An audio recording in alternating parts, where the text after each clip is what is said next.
ये जंगल की दुनिया है और ये जंगल के लोग हैं।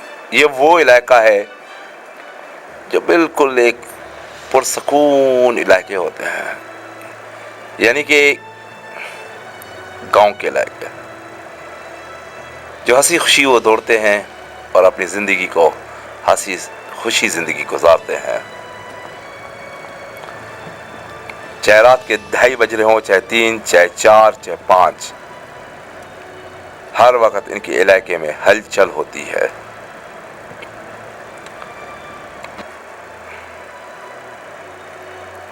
और एक्सरसाइज वर्जिश होती है।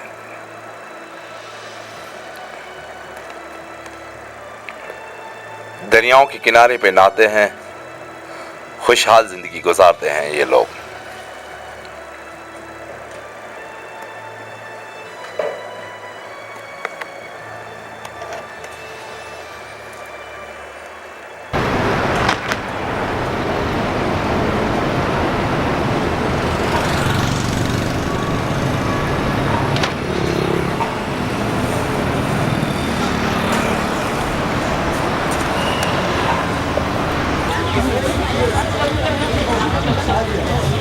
खुशहाल इन लोगों की ज़िंदगी है।